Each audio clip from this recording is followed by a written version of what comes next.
مرحبا بسم الله الحمد لله حمدا كثيرا طيبا مباركا فيه كما يحب ربنا ويرضاه والصلاة والسلام على من أرسله الله رحمة للعالمين نبينا وحبيبنا محمد بن عبد الله وعلى آله وأصحابه وكل من اهتدى بهداه إلى يوم الدين وبعد. السلام عليكم ورحمة الله وبركاته. ከሁሉ አስቀድሜ ሁላችንም አላህን ሱብሓነሁ ወተዓላ እንድናመሰግን አላህን እንድናጠራ ጥሪ ያደርጋለሁኝ። ይኸው እኛ እዚህ ጋር መሰባሰብ የአላህ ጸጋ ነው። ሙስሊም መሆናችን የአላህ ጸጋ ነው። ለመስጂድ ግንባታ ብለን የአላህ ቤት ለመገንባት ብለን መሰባሰባችን ትልቅ የአላህ ጸጋ ነውና ይህን የአላህን ጸጋ ለሰጠን አላህን ልናመሰግነው ይገባል። አልሐምዱሊላህ ረብል ዓለሚን። አላህን ካመሰገንኩኝ በኋላ የዚህ የመስጂድ የቢላል መስጂድ ኮሚቴን እጅግ አድርጌ ያመሰግናለሁኝ። ምክንያቱም አስተባባሪ ከሌለ ኸይር ስራ አይሰራም። አሁን እዚህ ቦታ እኛም መምጣት የቻልነው የገንዘብ መዋጮ ያደረጉ ሰዎች መዋጮ ማድረግ የቻሉት አስተባባሪ ኮሚቴ በመኖሩ ነው። አስተባባሪ ኮሚቴውንም በእናንተው ስም እጅግ አድርጌ ያመሰግናለሁ። ጀዛሁሙላህ ኸይር፣ አላህ ይቀበላቸው። እዚህ ጋር ማስተላለፍ የምፈልገው አጭር መልእክት ምንድነው? ለዲናችን ቅድሚያ እንስጥ ነው። ለዲናችን፣ ለኢማናችን፣ ለእስላም ቅድሚያ መስጠት አለብን ነው። ይህ ማለት ምን ማለት ነው? ለዲናችን ቅድሚያ መስጠት አለብን ሲባል ዱንያ ላይ እኛን ቢዚ የሚያደርጉ ብዙ ሐጃዎች አሉ፣ ብዙ ጉዳዮች አሉ። ዓለማዊ ጉዳዮች በጣም ብዙ ናቸው። መጠለያ አለ፣ ከስብ ስራ አለ፣ ቤተሰብ መመስረት አለ። በጣም ብዙ በርካታ ዓለማዊ ነገሮች አሉ። ከነዚህ ከዓለማዊ ነገሮች ሁሉ ቅድሚያ መስጠት ያለብን ለዲናዊ ጉዳያችን ነው፣ ለአኺራችን ነው ቅድሚያ መስጠት ያለብን። ይህን ምክንያቱም አላህ ሱብሓነሁ ወተዓላ እኛን የፈጠረን ለዲን ነው፣ ለአኺራ ነው። አላህ በቁርአን ይላል ወማ ኸለቅቱል ጅነ ወልኢንሰ ኢላ ሊያዕቡዱን፣ ሰውንም ሆነ ጅንን አልፈጠርኩኝም እኔን በብቸኝነት እንዲያመልኩኝ እንጂ ይላል አላህ። የተፈጠርነው አላህን ለማምለክ ነው። የተፈጠርነው ለመኖር አይደለም። ብዙዎቻችን ትኩረት ልንሰጠው የሚገባ የሆነ ነጥብ ነው። የተፈጠርነው በዚች ዓለም ለመኖር አይደለም፣ እንሞታለን። አላህ በግልጽ ነው የነገረን። ኩሉ ነፍሲን ዛኢቀቱል መውት፣ ነፍስ የተባለች በሙሉ ሞትን ትቀምሳለች፣ የማትሞት ነፍስ የለችም ብሎናል። ሁላችንም እንሞታለን። የምንሞተው ለምንድን ነው? የተፈጠርንበትን ዓላማ አሳክታችኋል ወይስ አላሳካችሁም የሚል ጥያቄ ስላለ ነው። አላህ ሱብሓነሁ ወተዓላ በቁርአን በግልጽ እንደነገረን ማለት ነው ኸለቀል መውተ ወልሐያተ ሊየብልወኩም አዩኩም አሕሰኑ ዐመላ። አላህ መኖርና መሞትን የፈጠረው በኋላ ምን አለ? ኦዲት አለ፣ ምርመራ አለ፣ ጥያቄ አለ። ከእናንተ ውስጥ ማንኛችሁ ነው የተሻለ አላህን ያመለከ አላህን የተገዛ የሚል ጥያቄ ይቀርባል ማለት ነው። ስለዚህ እኛ ዱንያ ላይ ስንኖር ቅድሚያ መስጠት ያለብን ለአኺራችን ነው፣ ለዲናችን ነው። ስሜት አለብን፣ ነፍስያ አለች፣ ትዳር አለ፣ ቤተሰብ መስረት አለ፣ ልጅ አለ፣ ባል፣ ምስት፣ አባት፣ እናት፣ አገር፣ የሥራ አይነት ሁሉ ነገር አለ። ከዚያ ሁሉ ቅድሚያ የሚገባው የዲን ጉዳይ ነው፣ የአኺራችን ጉዳይ ነው። አላህ ሱብሓነሁ ወተዓላ ፊት ስንቀርብ እኛ ብቻ አላህ ፊት የምንቀርበው። ከኛ ጎን አባቴ ከጎኔ አይቀርብም፣ እናትም ከኔ ጎን አትቀርብም፣ ምስትም ባልም ከእርስ በርስ መደጋገፍ አይቻልም። የቂያማ ቀን ሁሉም ሰው ብቻውን አላህ ፊት የሚቀርበው የውመ የፊሩል መርኡ ሚን አኺህ ወኡሚህ ወአቢህ ወሳሒበቲ ወበኒህ። የቂያማ ዕለት ብሎ ማለት እያንዳንዱ ሰው አባት ከልጁ የሚሸሽበት፣ ልጅ ከአባቱ የሚሸሽበት፣ ምስት ከባልዋ፣ ባል ከምስቱ፣ ዘመድ ከዘመዱ የሚሸሽበትና ሁሉም ነፍሲ ነፍሲ የሚልበት ዕለት ነው። የዛን ዕለት ነጃ የምንወጣው ሰላም የምንሆነው አሁን ዱንያ ላይ እያለን ለዲናችን ቅድሚያ ከሰጠን ነው። ለአኺራችን ቅድሚያ ከሰጠን ነው።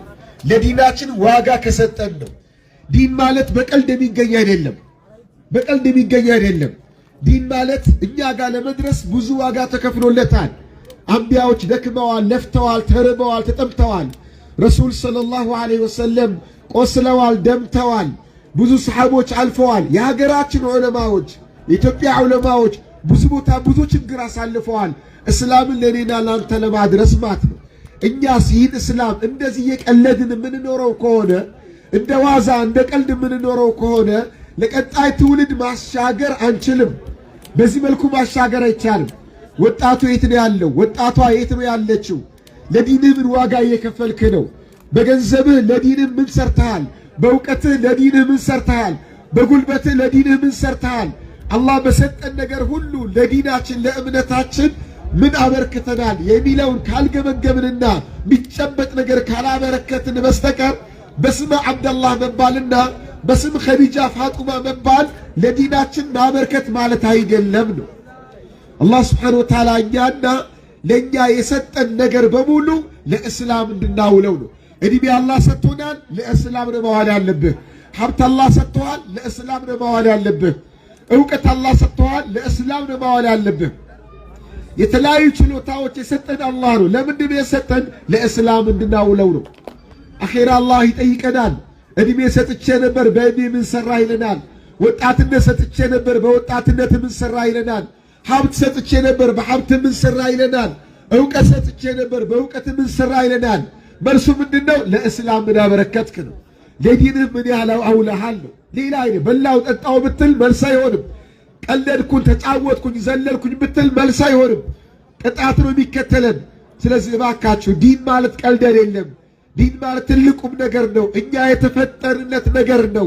ሰማይና ምድር የተፈጠሩለት ዓላማ ነው። መኖርና መሞት የተፈጠረው ዋናው ለዚህ ለዲን ነው፣ ለዚህ ለቁም ነገር ነውና ለዲናችን ቦታ ልንሰጥ ይገባል።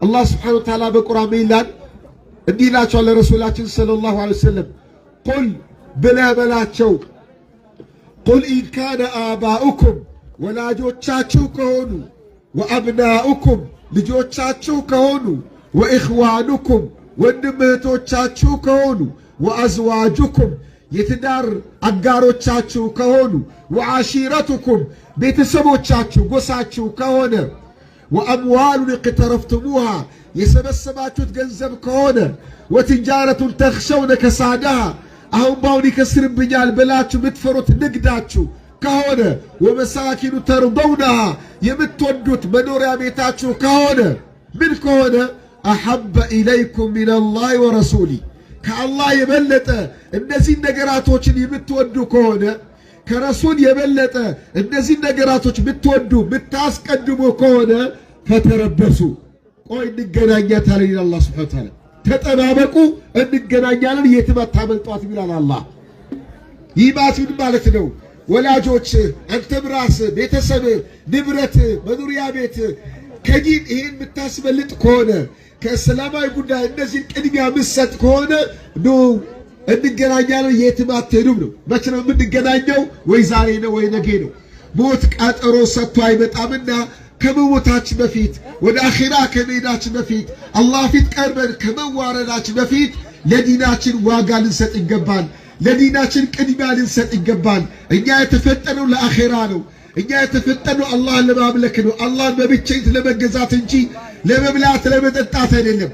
ብዙ ባለ ሀብቶች ሀብት ሲመጣ ይሞታሉ። ለምን ሞተ? ሀብቱን ሳይበላ እንላለን። ለሀብት መች ተፈጠረ? ለመብላት መች ተፈጠረ? ብዙ ወጣቶች ደርሰው ለትዳር ደረሰ፣ ተማሪ ነው፣ ሊመረቅ ነው ሲባል ይሞታል። ለዚህ አልተፈጠረማ። የተፈጠረው ለዲን ነው። ዱንያ ቀሪ ነች፣ ዱንያ ጠፊ ነች። ከኛ ጋር አብሮ የሚቀበረው ዲናችን ነው፣ እስላማችን ነው፣ አኺራችን ነው ከኛ ጋር የሚቀበረው። የቂያማ ቀን ከጀሃነም ነፃ ያደርገን፣ ከቀብር ጭንቅ ነፃ ያወጣን ለዲን የሰራነው ስራ ነውና ለዲናችን ቅድሚያ ልንሰጥ ይገባል። ረሱላችን ሰለላሁ ዐለይሂ ወሰለም ከመካ ወደ መዲና ተሰደው በቅድሚያ የገነቡት መስጂድን ነው። ቤታቸውን ሳይገነቡ ማረፊያ ሳያስተካክሉ በቅድሚያ መስጂድ የገነቡት። ለምን? ቅድሚያ ለዲን ነው፣ ቅድሚያ ለእስላም ነው፣ ቅድሚያ ለአኺራ ነው። እያንዳንዳችን መኖሪያ ቤቶችን ገንብተናል። አሁን ዛሬ የተሰበሰብንበት ዓላማ የመስጂድ ግንባታ ነው። ይህን መስጂድ ለመገንባት የጋራ ስብስብ ሁነን እንኳን መገንባት አልቻልም። በየግላችን ግን የየግላችን መኖሪያ ቤት ገንብተናል። ይህ ምንድነው የሚያሳየው? ለዲናችን ቅድሚያ አለመስጠታችን ነው የሚያሳየው። ለዲናችን ቦታ አለመስጠታችን ነው የሚያሳየው። የአኺራ ጉዳይ እያስጨነቀን አይደለም፣ እያሳሰበን አይደለም። የአኺራ ጉዳይ ቢያሳስበን ቢያስጨንቀን ፈራሹን ቤት ትተን ቋሚ የሆነውን የጀነት ቤታችን እንገነባ ነበረ። የዱንያ ቤት ማን እንደሚወርሰው አናውቅም፣ ማን እንደሚያፈርሰው አናውቅም፣ ማን እንደሚኖርበት አናውቅም። የአኺራ ህይወትሳ እኔ ነኝ የምኖርበት፣ ሌላ ማን የሚኖርበት የለም። እሞታለሁ ወይ ጀነት ነኝ ወይ ጀሃነም ነኝ። ከጀሃነም አላህ ይጠብቀን፣ የጀነት አላህ ያድርገን። ታዲያ ለአኺራው ቤት ካልሰራን እንዴት ነው ወደ አኺራ የምንሄደው? ምን ይዘን ወደ አኺራ የምንሄደው? ምን አሳልፈናል ወደ አኺራ የምንሄድበት? ምን አለ ለአኺራችን? እያንዳንዳችን ሊያሳስበን ይገባል። የዲን ጉዳይ ሁለተኛ ነገር አይደለም። የእስላም ጉዳይ በሁለተኛ በሶስተኛ ደረጃ ምናው አይደለም።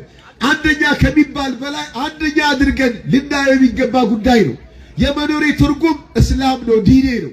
የመኖሬ ምስጢር እስላም ነው፣ ዲኔ ነው። ከሁሉ በላይ ማስቀደም አለብኝ። ሐታ ከህይወቴ ከምበላው ከምጠጣው ከሁሉም ነገር ማስቀደም ያለብኝ እስላምን ነው፣ ዲንን ነውና ይህን መስጂድ መገንባት ይህን ሐሳብ ለተረዳ ይህን ዓላማ ለተገነዘበ እነዚህን የቁርአን አንቀጾች ላስተነተነ ሰው ቅድሚያ ለመስጂድ፣ ቅድሚያ ለእስላም፣ ቅድሚያ ለዳዕዋችን፣ ቅድሚያ ለአኺራችን የሚለው ነገር ግልጽ ይሆናል ብዬ አስባለሁ። ሁላችንም ዲናችን እናስቀድም አላህ አድርገን፣ አኺራችን እናስቀድም አላህ አድርገን። አላህ በሰጠን ሀብት ለአኺራችን ምን ሰራ አላህ አድርገን። አላህ በሰጠን ዕውቀት ለአኺራችን ምን ሰራ አላህ አድርገን። አላህ በሰጠን እድሜ ለዲናችን አስተዋጽኦ የምናደርግበት አላህ አድርገን አለውኝ። ወቢላሂ ተውፊቅ ወሰለላሁ ወሰለም ዐላ ነቢይና ሙሐመድ ወዐላ አሊሂ ወሰሕቢሂ ወሰላሙ ዐለይኩም ወረሕመቱላሂ ወበረካቱሁ።